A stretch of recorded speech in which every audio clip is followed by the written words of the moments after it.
पिछले वीडियो में हमने दुर्गादास राठौड़ के प्रारंभिक जीवन के बारे में अध्ययन किया था। अब उससे आगे और जामरूद अफगानिस्तान में इसे भेज दिया गया। अब यहाँ इसकी 1678 नवंबर 23 1678 में इसकी मृत्यु हो जाए। ठीक है। अब इसकी पत्नियां हैं दो यहाँ पर, जादम और नरुकी। जब ये मरता है तो ये दोनों गर्भ, जसवंत सिंह मर गया। और इस समय जो औरंगजेब है, औरंगजेब कहता है कि आज कुफर का दरवाजा टूट गया। कुफर की चर्चा अपन पहले कर चुके हैं, वो अलग थी, ये अलग, यानी धर्म विरोध।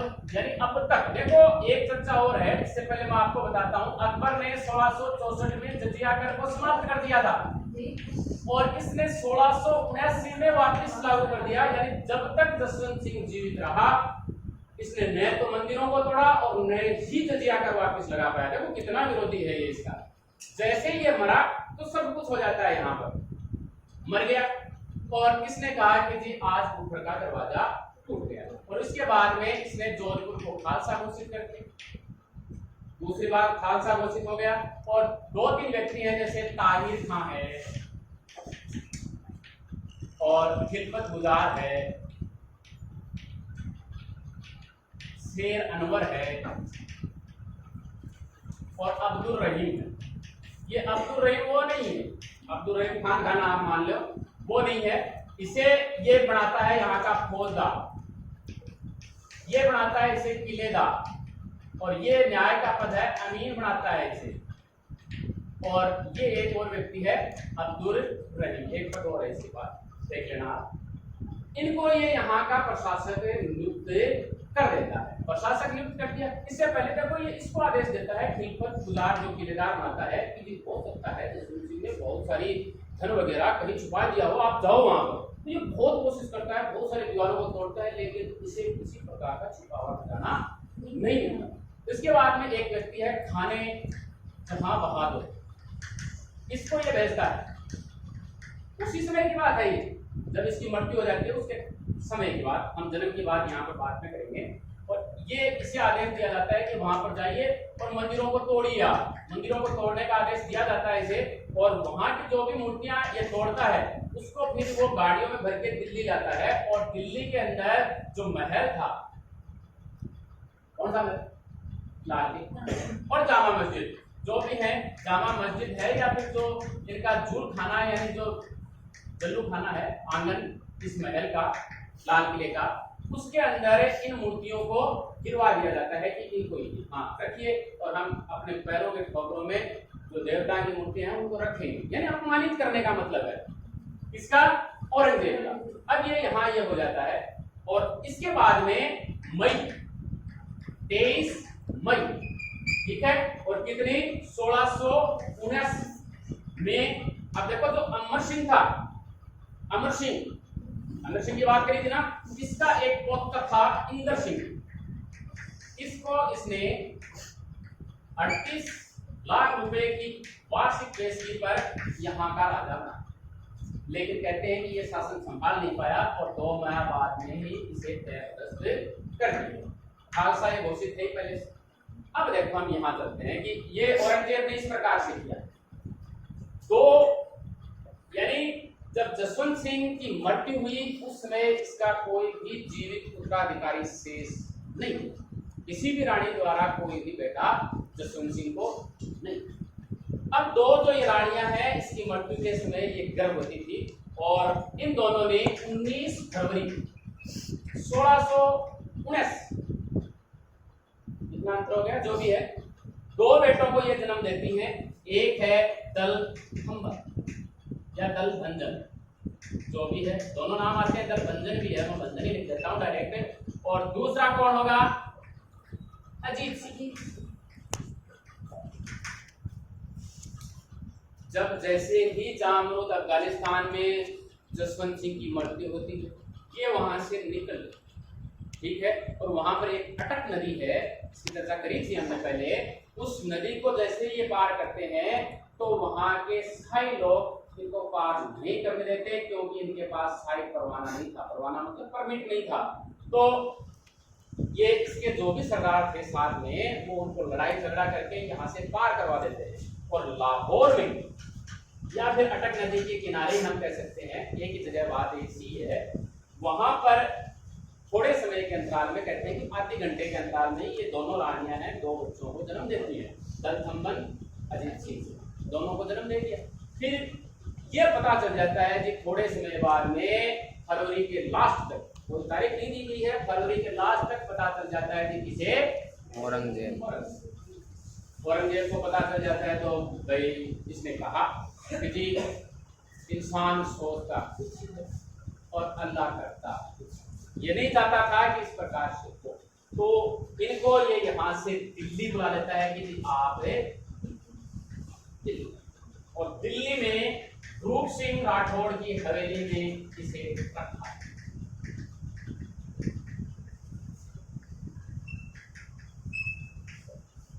रूप सिंह राठौड़ की हवेली में इनको इनकी रानियों के साथ में रखा जाता है।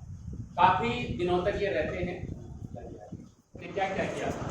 पहला, इसने बालक अजीत सिंह की सुरक्षा का कार्य किया।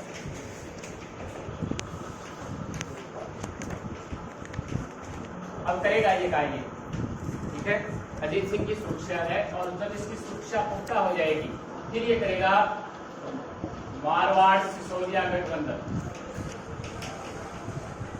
आगे ये चीजें हम देखेंगे। इसके साथ साथ ही ये क्या करेगा, जो मुगल शहजादे हैं के साथ भी ये गठबंधन करेगा। फिर जब ये हार जाएंगे मुगल शहजादे, तो फिर इन मुगल शहजादे जो भी हैं, मुख्य रूप से अकबर नाम है इसका, अकबर को ईरान सुरक्षित ये पहुंचा देगा। फिर अगला इसका जो कार्य रहेगा, इसके जो अकबर के पुत्र पुत्री रहते हैं, बुलंद अख्तर और सफेदुन्निसा, इनकी शिक्षा की पूरा प्रबंध करता है ये, और सर्वपंथ समाधान का ये प्रदर्शन करता है यहाँ पर। मतलब इनके अनुसार ही, यानी ये सुन्नी मतावलंबी थे, तो सुन्नी मतों के अनुसार ही इसकी शिक्षा की ये व्यवस्था करता है इसके लिए। और फिर जब समय आ जाता है तो ये बादशाह औरंगजेब को इन्हें सौंप देता है ये कार्य। हम पहले में चलते हैं, बालक अजीत सिंह की ये सुरक्षा कैसे करेगा। यहाँ रूप सिंह की हवेली में है ये। अब रूप सिंह की हवेली में इन्हें पता चल गया कि अब यहाँ इनकी स्थिति खतरे से खाली नहीं है, क्योंकि वो पहले कह चुका था कि जी इंसान सोचता कुछ ही है और अल्लाह करता कुछ ही है। तो यहाँ पर ये सभी हैं, दलथम्बन भी है, अजीत सिंह भी है, और इनकी जो माताएं हैं दादम भी है और नरूगी भी है। अब यहाँ पर देखो 3-4 व्यक्ति आ जाते हैं जिनका नाम अगर हम नहीं लेते हैं तो बढ़िया बात नहीं है। एक तो है रघुनाथ, एक है रणछोड़ दास, एक रूप सिंह है इसमें, इसकी हवेली में ये ठहरे हुए हैं, और एक व्यक्ति चौथा तो है, कौन है, दुर्गादास। अब देखो क्या होता है कि ये दुर्गादास है, ये चारों योजनाएं बनाते हैं मिलके कि हम एक एक करके हम सभी कहां चलेंगे जी, कहां चलेंगे, हमें यहाँ मारवाड़ में हमें जाएंगे, ठीक है। कहने का मतलब है कि जिसको राजा बना दिया है इंद्र सिंह को कि हम आपका समर्थन करते हैं, तो महाराज हैं इससे राजी हो जाएंगे कि हम एक एक करके जाएंगे, और औरंगजेब से आज्ञा लेके ही हमें यहाँ से दिल्ली से मारवाड़ के लिए जाना है।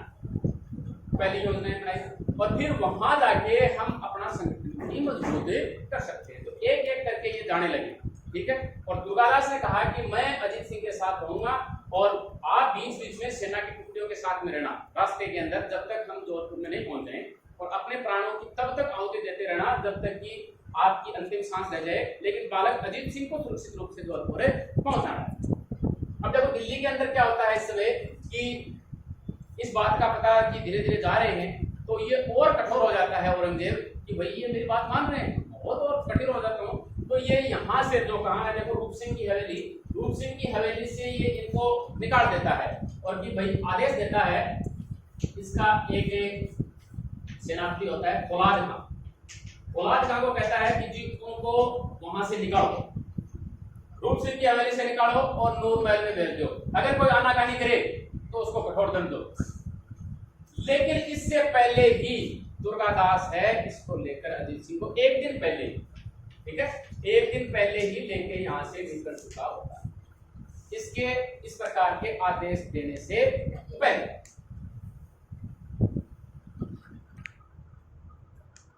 अब आगे क्या होता है कि ये योजना बनाते हैं कि जी जो रघुनाथ है पार्टी, ये तो रहेगा जी कहां पर, रूप सिंह की हवेली।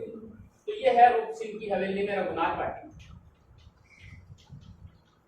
और यहां पर अपने 100 योद्धाओं के साथ में, यानी हमें समय लगवाना है, समय व्यतीत कराना है ताकि जल्दी से जल्दी वो अजीत सिंह तक न पहुंच सके। तो ये यहाँ आते हैं अपने साथियों के साथ में, फौलाद का आता है और ये काफी समय के संघर्ष के बाद में मारा जाता है, और उसके बाद में पता चलता है कि यहाँ तो अजीत सिंह और कोई रानियां नहीं, यहाँ से ये होगा, इसका रघुनाथ वाटी का काम यहाँ पर पूरा हो जाता है। फिर दूसरा रास्ते के अंदर इन्हें मिलता है कौन, आगे जब साई सेना आगे चलती है तो रणछोड़ दास रहते हैं, और रणछोड़ दास भी रास्ते के अंदर इनसे मुकाबला करते हुए काफी समय बाद में मारे जाते हैं। देखो अपने प्राणों का बलिदान दे रहे हैं। फिर और आगे साई सेना जाती है तो इनकी हिम्मत अब जवाब दे चुकी होती है कि अब लगभग तो इनके भी खत्म हुए, ये तो है ही नहीं कि सामने वाले मरे हैं, ये भी तो मरे हैं, और घायल भी ये बहुत सारे हो जाते हैं। और फिर इनका मुकाबला होता है किसके साथ में, दुर्गादास के साथ में, और दुर्गादास इनको यहाँ से हरा देता है और इनकी स्थिति कमजोर हो जाती है, और ये वापस कहाँ चले जाते हैं,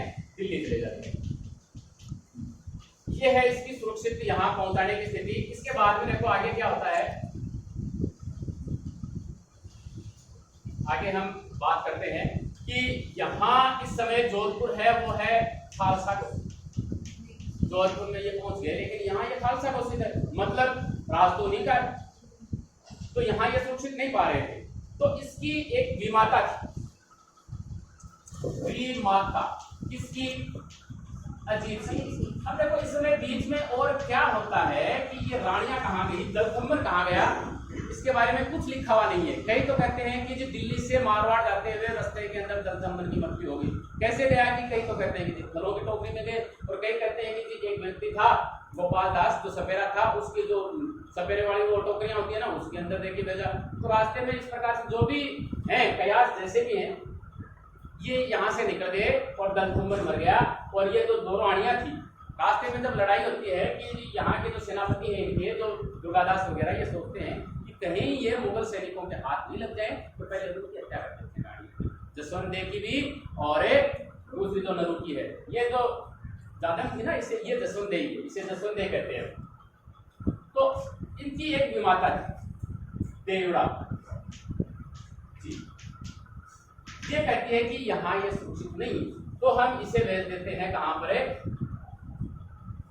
सिरोही। सिरोही में एक स्थान है कालिंद्री, कालिंद्री नामक स्थान पर इसको भेज दिया जाता है, और वहां पर संरक्षण में पुष्करना एक ब्राह्मण था पुष्कर का, और उस ब्राह्मण का नाम था जयदेव, यानी इसके संरक्षण में इसे भेज दिया जाता है। और इसकी सुरक्षा के लिए वहां पर तैनात किया जाता है मुकुंद दास खिंची को। मुकुंद दास खिंची को इसकी सुरक्षा के लिए यहाँ पर तैनात किया जाता है, और ये एक साधु के भेष में रहता है कि लगातार कि कहीं से मुगलों का आक्रमण तो नहीं हो रहा है, तो इसकी सुरक्षा में इस प्रकार से साधु के भेष में रहता है मुकुंद दास। कालांतर में इसका पता चल जाता है यहाँ भी। तो इसके बाद में देखो क्या होता है कि जो अजीत सिंह, ठीक है, अजीत सिंह की पत्नी का नाम था जसवंत, ठीक है, ये बूंदी का जो शासक था, जो यहाँ पर बूंदी है, बूंदी का शासक था छत्रसाल,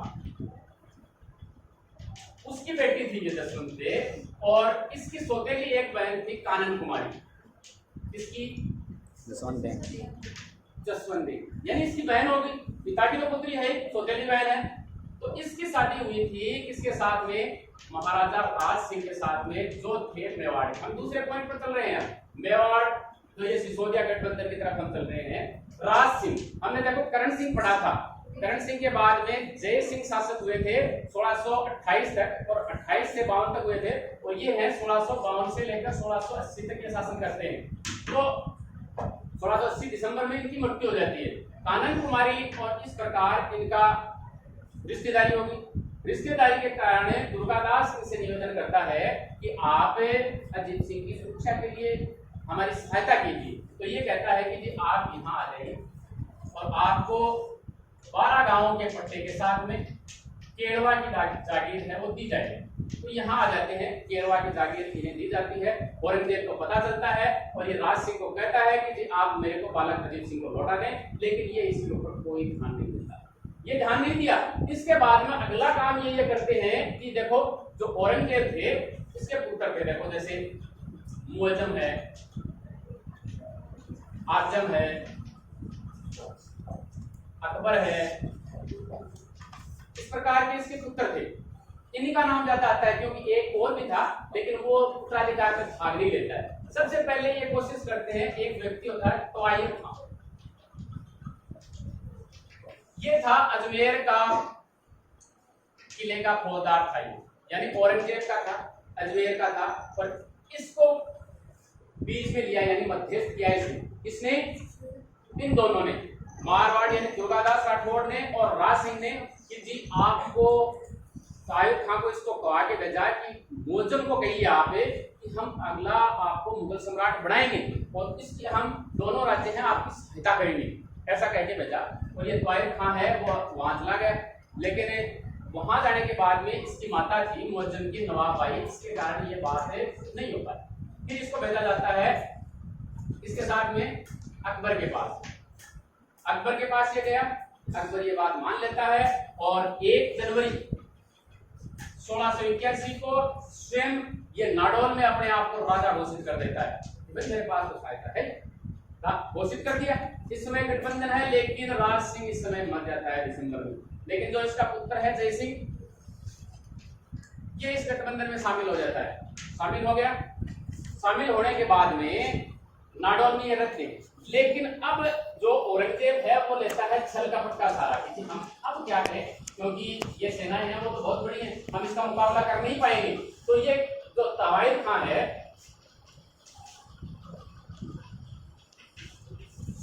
इसको, इसका जो ससुर था इनायत खां, ये था जी इस समय मुगल सेना का सेनापति, ठीक है, मुगल सेना का ये सेनापति था, इसका ससुर था। इसके माध्यम से इसे आदेश दिया गया कि या तो आप यहाँ आ जाएं, अगर आप नहीं आते हैं तो आपकी स्त्रियों का तो किया जाए। ये मारवाड़ चला जाता है, ठीक है। मारवाड़ जाने के बाद में पीछे से अब 2 दिन तक ये मारा फिरता है अकबर, क्योंकि ये तो योजना थी, वो तो उसके साथ था ही नहीं, मारा फिरता है। लेकिन बाद में ये चला जाता है वापिस उसी के पास, दुर्गादास राठौड़ के पास, कि ये तो मेरे बाप की पूरी करतूत है, मैंने कुछ नहीं किया है। फिर ये समझ में आती है, लेकिन तब तक बहुत देर हो चुकी है, ठीक है। फिर इसको ये यहाँ से सुरक्षित, अब देखो इससे पहले क्या होता है, जून के अंदर ये बात है 81 की, जून 81 के अंदर औरंगजेब है, इतना ही कर देता हूं मैं, औरंगजेब है वो जय सिंह जो मेवाड़ का है उसके साथ में संधि कर लेता है, तो मेवाड़ उससे अलग रह जाती है, सिर्फ अब मारवाड़ बच गया। तो मारवाड़ पर अब अकबर ने, सॉरी औरंगजेब ने सोचा कि अब तो सिर्फ इसी पर ध्यान केंद्रित करना है, तो इस पर ध्यान केंद्रित करता है। उससे पहले दुर्गादास अकबर को लेकर नीचे घाट में नीचे की तरफ ला जाता है मराठों के पास सहायता के लिए। अब मारवाड़ रह गए, अब पीछे से मारवाड़ वाले हैं वो वहां पर आक्रमण करना शुरू कर देते हैं और उसको फिर सफल तरीके से कहां पहुंचा देता है, मुगल जो है उसको बादशाहजादे को ईरान पहुंचा देता है। ये काम यहाँ पर हो जाता है, फिर इनके बेटों की ये सहायता करता है। अब देखो क्या होता है, आगे चलेंगे। इसके बाद में आगे चलने के बाद में देखो 1687 ईस्वी में एक बार ये दक्षिण में गया हुआ होता है।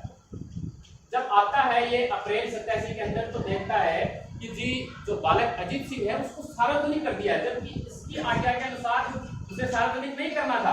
पालड़ी एक गांव है, उसमें सिरोही के अंदर 23 मार्च 1687 को इसे सार्वजनिक कर दिया। तो इसे दुख हो गया कि जी अब इसके भाग्य का केंद्रीकरण करने वाली सत्ता मैंने ली, तो ये उससे अलग हो जाता है। लेकिन जो अजीत सिंह है वो उसे मनाता है और भिलरलाई एक गांव है, उस गांव में ये अक्टूबर के अंदर उससे गिले शिकवे दूर करता है और उसे मना लाता है। लेकिन आगे देखो, और आगे क्या होता है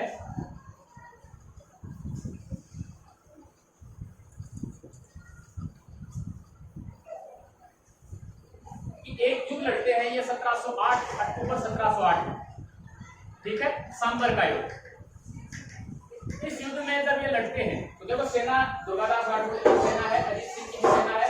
अब अजीत सिंह उस समय कहता है कि जी आप हमारी मिसल में आराम करवाने दें आपके सरदारों को, ठीक है। मिसल का मतलब सरदारों की पंक्ति में, जिस पंक्ति में आप हैं उसी पंक्ति में हमारे सरदार है, उसी पंक्ति में आप भी आराम कीजिए। लेकिन ये कहता है कि मेरी तो अब उम्र हो गई है, सिर्फ मेरे सरदार ही आपके साथ रह सकते हैं।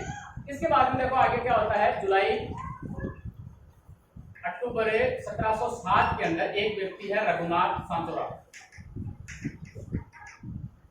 रघुनाथ सांतोरा वो व्यक्ति है जिसने अकबर जो मुगल बादशाह था उसके पुत्रों का संरक्षण किया था दुर्गादास के कारण, ठीक है। और उस व्यक्ति को ये कोड़ों से मारता पीटता है और उसको यातनाएं देकर काल कोठरी में ये कैद करके मरने के लिए मजबूर कर देता है, ठीक है। एक व्यक्ति ये हो गया। फिर जुलाई 1708 के अंदर दो व्यक्ति और हैं, मुकुंदास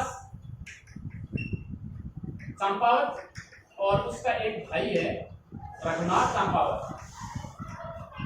इन दोनों की भी ये हत्या करवा देता है। तो अब दुर्गादास राठौड़ समझता है कि अगली बारी तो अब मेरी ही आनी, और अपने जीवन के अंतिम समय में दुर्गादास राठौड़ को अजीत सिंह अपने राज्य से निष्कासित कर देता है और ये वहां से चला जाता है मेवाड़। मेवाड़ में ये चला जाता है, राज सिंह द्वितीय वहां पर उस समय शासक रहता है, उसके पास। राज सिंह एक तो पहले आया, अब दूसरा आ जाता, सॉरी अमर सिंह। अमर सिंह एक तो पहले आप जानते ही, उसके पास ये चला जाता है और वहां पर इसे विजय को कहें या फिर विजयनगर कहें, उसकी जागीर दे दी जाती है। थोड़े समय बाद में रामपुर का हाकिम भी उसे नियुक्त कर दिया जाता है और उसके बाद में देखो 1717 के अंदर वो वहां से उज्जैन चला जाता है और फिर 23 नवंबर 1718 में उज्जैन में ही उसकी क्या हो जाती है जी, मृत्यु हो जाती है। और उज्जैन है अक्षिपा नदी के किनारे और वहीं उसका अंतिम संस्कार दुर्गादास राठौड़ के बारे में हमारा ये अध्याय इसी के साथ समाप्त होता है।